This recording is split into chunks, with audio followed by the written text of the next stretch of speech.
Me llamo Laura Mascaró, soy jurista, soy escritora, soy formadora, asesora de familias y educo a mis hijos sin llevarlos a la escuela.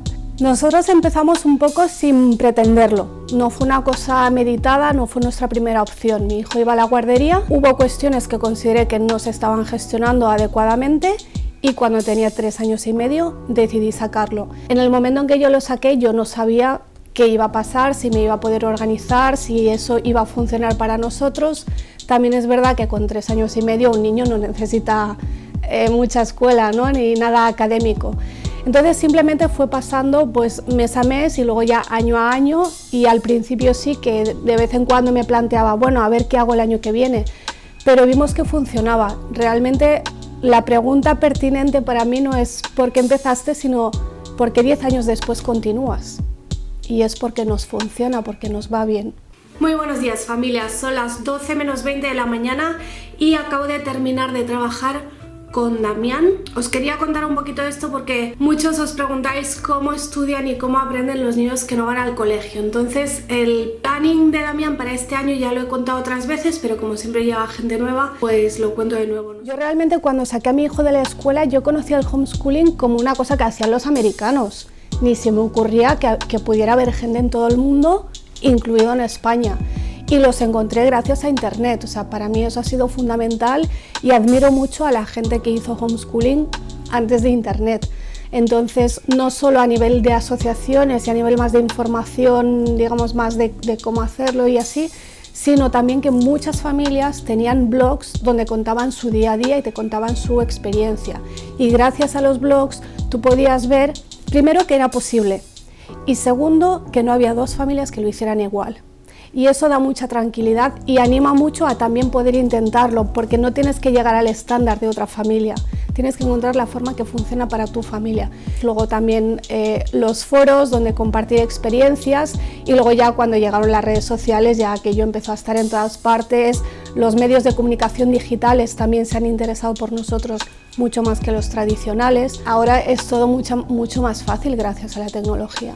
A ver, sí que hay algunas familias que intentan el homeschooling y por algún motivo vuelven a la escuela, pero son las menos y muchas veces vuelven más por una cuestión logística de pues tengo que trabajar y no veo la forma de organizarme, que meramente por la cuestión educativa, ¿no? Y por la cuestión académica. Pero siempre hay un momento que dices, es el punto de no retorno, y entonces ya ves la educación tan dirigida a que realmente el niño aproveche bien todas sus capacidades, a que pueda hacer las cosas a su ritmo, según sus intereses, que ya volver a la escuela te parece muy artificial. ¿Qué dice? Pi. ¿Qué?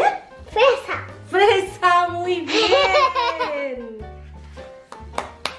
¿Qué dice? Le. Entonces sí es verdad que hay mucha gente educando en casa que iría a la escuela si hubiera otros tipos de escuelas, cosa que en España todavía estamos en pañales en este tema. En España prácticamente todas las escuelas, debido a la legislación que tenemos, son iguales. Entonces sí que me encuentro gente que me dice, no, es que si yo sí encontrara una escuela que funcionara de esta manera, menos horas, sin dividir a los niños por edades, sin dividir el conocimiento en asignaturas, pero claro, en España la escuela es como un único modelo de momento. Lo que un niño en la escuela puede tardar 3 años en aprender, un niño en homeschooling puede aprenderlo en 2 meses si lo haces en el momento adecuado, cuando tiene la madurez adecuada y cuando tiene el interés. Y entonces es todo mucho más rápido y es un aprendizaje mucho más efectivo. Mi hijo ha aprendido inglés y no sabemos prácticamente ni cómo. Y se va a presentar ahora los exámenes oficiales de Cambridge sin haber dado nunca una clase de inglés formal, digamos. Y ha aprendido con YouTube, con los videojuegos, con las pelis. Damián hoy está muy atareado porque está preparándose para el primer examen de su vida.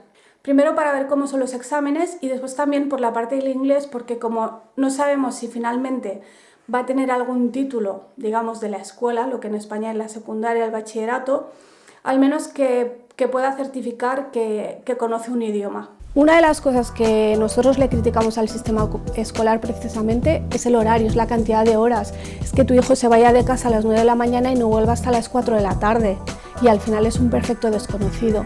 Entonces en el homeschooling valoramos mucho la relación familiar. Yo misma, por ejemplo, yo cambié mi forma de trabajar y al final he cambiado mi profesión por completo. Yo era abogada y cuando decidí educar en casa dejé de hacer juicios, porque a un juicio sabes a qué hora entras pero no sabes a qué hora sales, y empecé a hacer solo cosas que pudiera hacer desde mi casa con un ordenador y un teléfono. Claro, es un sacrificio a nivel profesional, pero mi prioridad era la educación de mi hijo. La gente también se cree que educar en casa significa que la mujer va a dejar de trabajar y se va a quedar en casa y ya adiós carrera profesional, y eso no es así. O sea, hay mucha gente que no hemos dejado de trabajar, a lo mejor trabajamos de otra manera. Hay muchos padres, hombres, que son ellos los que se quedan en casa, también los hay.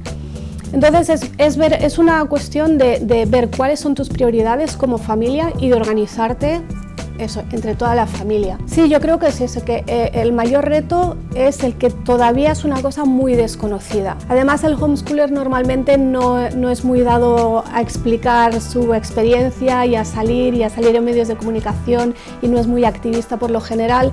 Entonces, claro, si nosotros no salimos, no se nos conoce, y si no se nos conoce, se nos ve como algo raro. Y ahí surgen todos los tópicos. A mí a veces me han preguntado, pero ¿no eres vegetariana?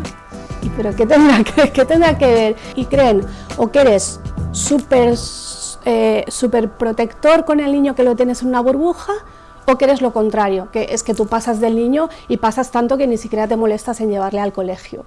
Entonces sí, nos ponen todas las etiquetas. Cuando se dice que tenemos problemas de socialización, sí, los tenemos, pero porque el resto de los niños están esclavizados con la escuela. Entre las horas de escuela, las extraescolares y los deberes, ¿cuándo hay niños en el parque? Entonces, por eso yo valoro mucho el tener una comunidad cerca, que a ver, siempre lo puedes suplir un poco con la comunidad online, pero no es lo mismo.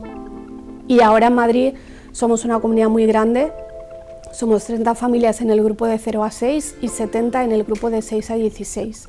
Entonces siempre hay actividades organizadas, siempre puedes elegir según la zona, la edad, el tema, hay actividades de todo tipo, hay salidas culturales, digamos, hay clases un poco más formales, tenemos club de historia, club de proyectos, hay unos que están haciendo algo de naturaleza, hay unos que están haciendo robótica con legos, o sea, tenemos de todo y muchas cosas que en la escuela nunca se ven. La cuestión legal es muy compleja, sobre todo porque el colectivo no tiene un acuerdo.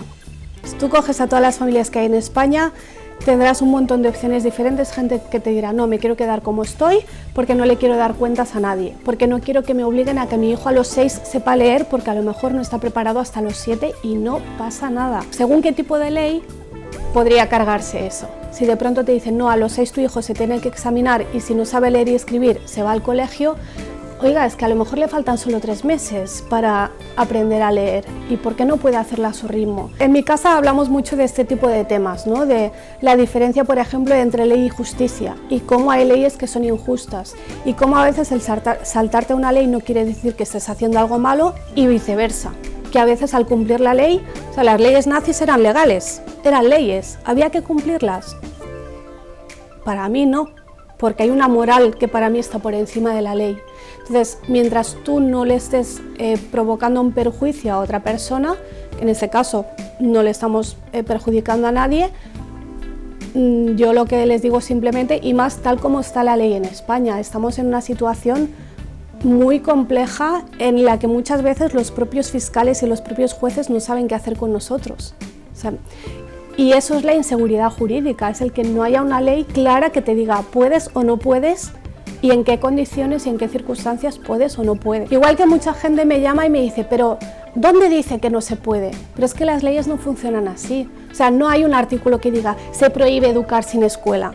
Eso no existe, pero si coges toda la maraña de leyes referidas a la educación, se desprende que tienes que escolarizar de 6 a 16. Pero claro, luego las familias que han sido denunciadas, hay gente que tiene juicios y hay gente que gana y hay gente que pierde. Y eso tampoco es justo, siendo la ley la misma. Ha habido niños que han pedido ir al colegio. Siempre tienes que ver por qué lo está pidiendo. A veces lo piden porque se sienten un poco solos. Si vives en un sitio donde no tienes comunidad, muchos niños cuando llegan a los 12, 13 años, a esa edad tú necesitas a tus iguales, mucho más que con 4 o con 7 años. Entonces sí hay mucha gente que decide ir, por ejemplo, al instituto. O hay niños que a lo mejor es que no les estás dando algo que necesitan.